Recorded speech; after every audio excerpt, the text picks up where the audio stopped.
Breaking news on the investigation surrounding former President Donald Trump this morning. The former president's attorneys in Georgia asked the judge to dismiss charges against them in the Fulton County election interference case. Trump attorneys are claiming presidential immunity, due process, and double jeopardy protections.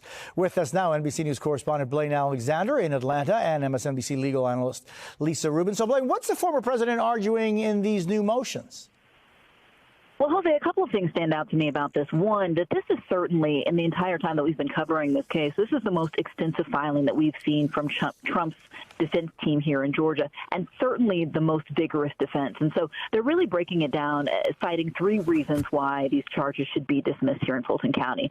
Let's start with presidential immunity. That's kind of the overarching claim, basically saying that all of his alleged actions fall under the scope of his actions as president of the United States, and therefore he shouldn't be charged for it. Now, of course, we know this isn't a new argument from the former president. He's arguing in D.C., now trying to argue it here in Georgia. So certainly it will be interesting to see how a judge here in Georgia rules on that. But the two other reasons they're citing, one, saying that he was deprived of due process, and basically that he never even got a heads up that what he was allegedly doing would have been considered illegal. His attorneys basically say that none of the alleged actions have ever been charged criminally before, and so there was no reason to expect that he would think that the actions were illegal.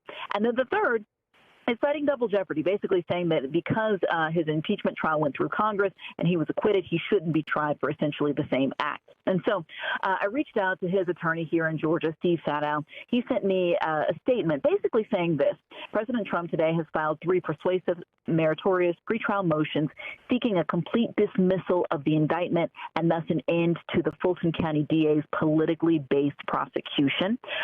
Reached out, of course, to the Fulton County DA's office. They're declining to comment on this as well. But remember, Jose, this all comes in the context of the DA's office wanting to start this trial in August.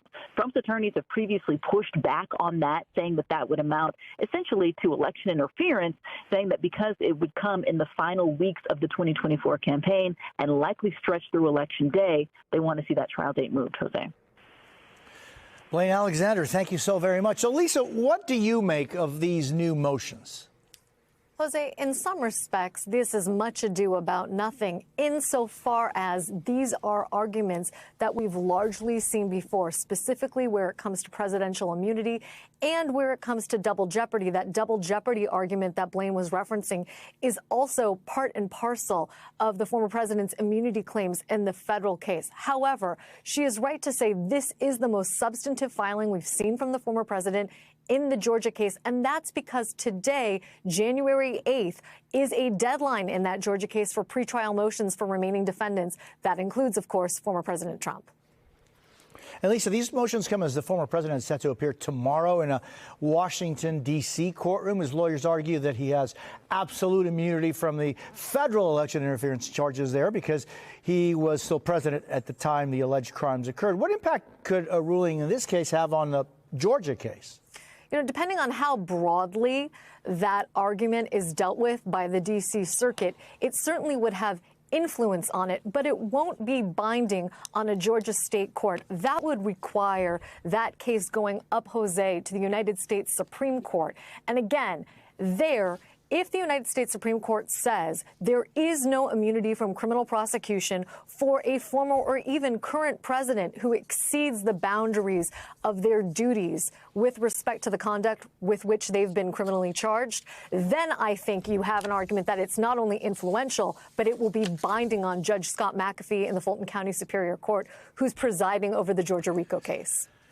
And so, Lisa, and I'm just trying to keep track of all of the different cases that the former president is dealing with. On Thursday, closing arguments are expected in Trump's New York civil fraud trial. Attorney General Letitia James filed a motion asking the judge to fine the Trump organization $370 million, more than the $250 million originally estimated. She also wants to ban Trump and two former executives from the real estate industry in New York. Trump denying any wrongdoing in this case. How did the Attorney General's office get to the $370 million figure? Well, let's start, Jose, with the premise that this isn't just an ordinary fine.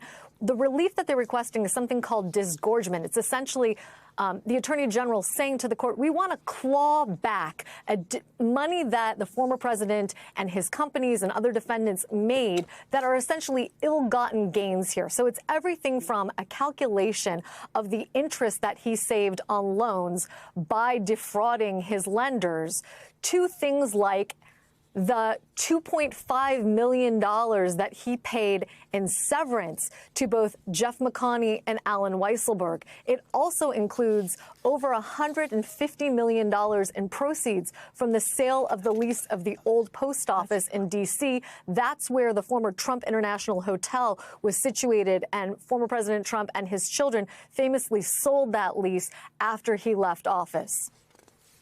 So, Lisa, late last week, the U.S. Supreme Court said it would take up Trump's appeal of a Colorado Supreme Court decision, taking him off the primary ballot because he engaged in insurrection. What will the Supreme Court be looking at when it considers this appeal?